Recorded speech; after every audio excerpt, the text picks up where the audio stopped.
बुद्धि वहां तक पहुंची नहीं पाती। इसलिए तुम परिवर्तन की एक झलक भी नहीं जानते कि परिवर्तन की झलक क्या है, कैसे परिवर्तन होता, परिवर्तन किसे कहते। कहा था परिवर्तन का मतलब ऐसे से ऐसा, एकदम ऐसे से ऐसा, ये परिवर्तन है। और ऐसे से ऐसा ये परावर्तन। तुम्हें परावर्तन ही परिवर्तन बताया गया। परावर्तन तो थोड़ा थोड़ा इधर उधर उधार सुधार मिला मिला जुला के कर नहीं, बिल्कुल ऐसे से। कलयुग सतयुग का मतलब यही है कि ऐसे से ऐसे सब कलयुग जाएगा और सतयुग आएगा। लेकिन इन दोनों की टक्कर में का बच्चा निकल कलयुग तो जाएगा, इसे कोई रोक नहीं सकता, और सतयुग आएगा, इसे भी कोई नहीं रोक सकता। लेकिन इन दोनों की टक्कर में निकल कलयुग हो जाएगा। जैसे एक रेल की पटरी पर आमने सामने दो ट्रेनें आ रही हो, उनका टकराव कितना खतरनाक होता है। कितने लोग बच पाएंगे जो उसमें सवाल होंगे। बस इसी तरह आप समझो, कलयुग सतयुग की टक्कर, कहा कि बच्चा निकल कलयुग जाएगा। फिर बचेगा कौन? कहा बचेगा साधु जन कोई जो हरि से लौट जाएगा। कोई साधु, साधु माने दाढ़ी बाल लाल पीला कपड़ा नहीं, जिसने तन मन वचन इंद्रियों को साध लिया है, वो साधु। जो शाकाहारी सदाचारी ब्रह्मचारी, उसको साधु कहते हैं। तुम साधु की परिभाषा नहीं जान पाए, महात्मा की परिभाषा नहीं जान पाए, और लेकिन जिसको देखा वेश बनाए उसी को साधु कह दिया, उसी को महात्मा कह दिया, लोग उसी को संत कह दिया। साधु नहीं बन पाया, संत तो बहुत बड़ी बात। वो इन सबके अंत की बात, जो सबके अंत में जाता हो, यानी मृत्युलोक के और ब्रह्मलोक के और देवलोक के और विष्णु लोक के, साकेत लोक के, गोलोक के, और आगे मतलब महाकाल के और सत्पुरुष के, उधर जाता आता हो, उसको संत कहते। और यहाँ दाढ़ी बाल को संत कहते, लाल पीला कपड़ा को लेकर संत हो गया, चंदन टीका पाटा लगा दिया तो संत बन गया, यानी वेश को संत। जबकि आचरण को संत, आचरण करनी, इसको संत कहते हैं, भेष को नहीं। लेकिन तुम्हें ना आचरण की परिभाषा बताई ना भेष की बताई, और दोनों में अटका दिया, और इसी अटक और भटक में तुम्हारा सब काम बिगड़ गया। पहचान खत्म हो गई। लोगों ने देखा कि भेष बनाने में बड़ा मान सम्मान है, तो करोड़ों साधु बन गए। इस समय करोड़े करोड़, जो देश में कोई काम नहीं करे, खाता है, पढ़ता है, खर्चा करता, कि देश का 1 करोड़ नागरिक कोई काम नहीं करेगा, और भोजन और कपड़े और सारी आवश्यकताओं की पूर्ति समाज से करेगा, वो समाज, वो परिवार कभी उन्नति ही नहीं कर पाएगा। 1 करोड़ आदमी थोड़े हैं, कोई काम नहीं करेंगे तो देश का क्या होगा, समाज का क्या होगा। चलो तुमने वो भी काम शारीरिक परिश्रम नहीं किया, तो बौद्धिक परिश्रम भी नहीं किया, तो आत्मिक, अब आत्मिक परिश्रम में आपकी परीक्षा होने वाली है। तब सबकी समझ में आ जाएगा कि असली साधु कौन, असली महात्मा कौन। ये सब परीक्षा होगी। ऐसा मत समझो सतयुग किसी को छोड़ेगा, सतयुग वो सत्य करेगा। देखा जाएगा कि सत्य मार्ग पर चलने वाला कौन, सत्य आनंद पाने वाला कौन, और सत्यलोक सचखंड जाने वाली कौन सी जीवात्मा यहाँ पर पाक साफ निर्मल पवित्र हो गई, जो सत्यलोक सचखंड चली जाएगी। कभी तो असली पहचान होगी।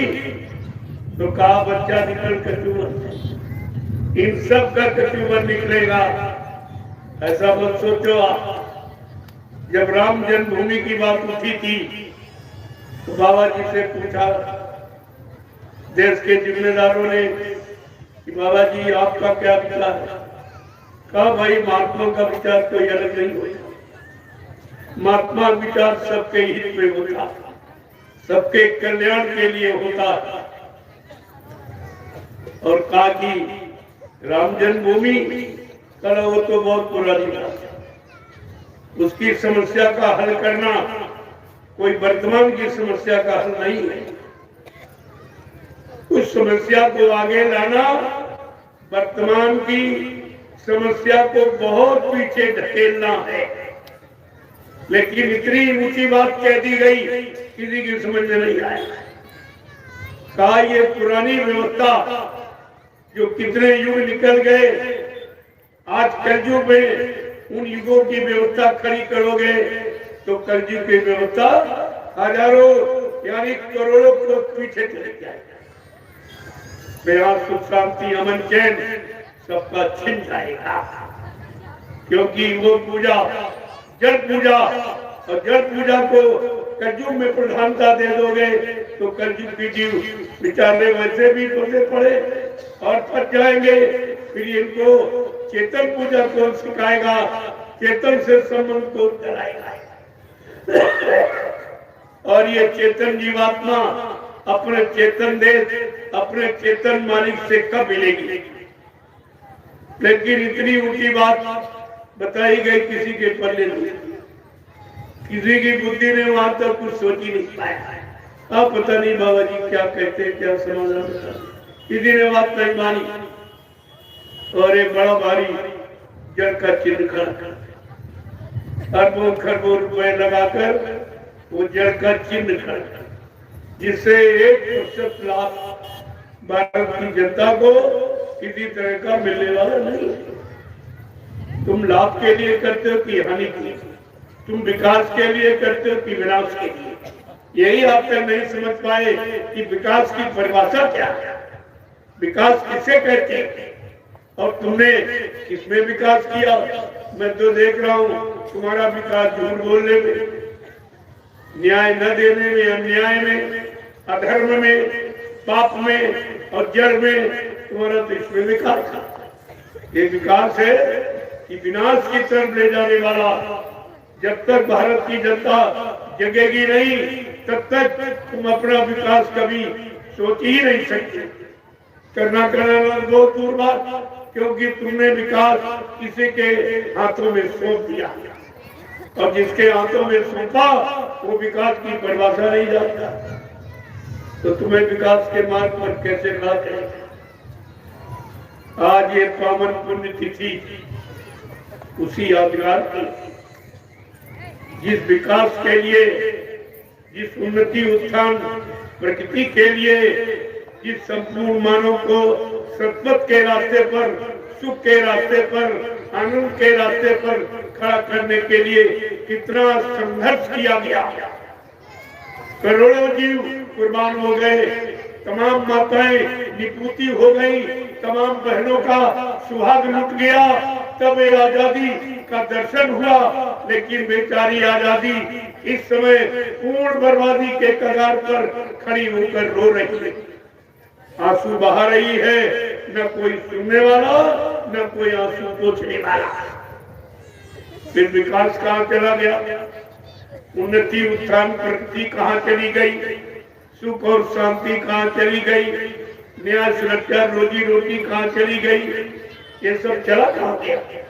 रहे मोह दया और सेवा और प्रेम ये कहाँ चला गया?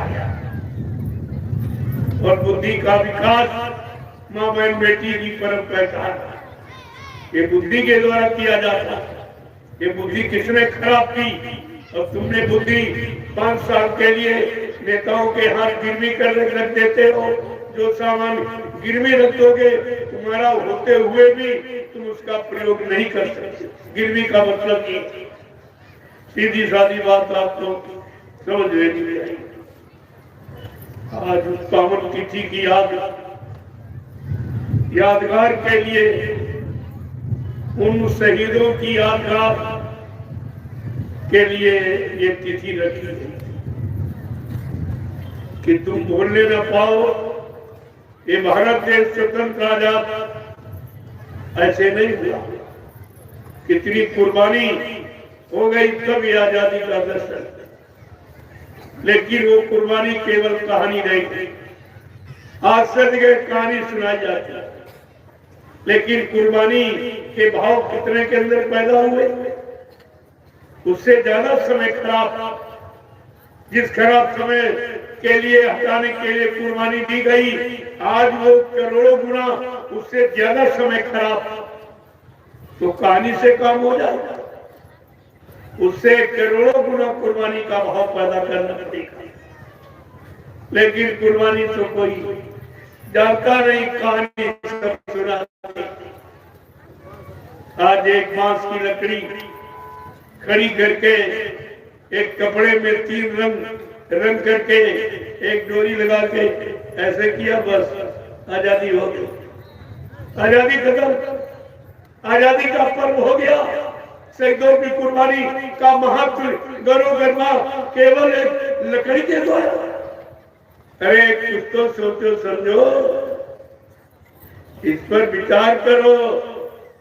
बड़ी गंभीरता का प्रश्न है, छोटा मोटा नहीं। तो मैं आपको कुछ शब्दों के द्वारा उस आजादी की, उस स्थिति की महिमा बताना चाहता हूं।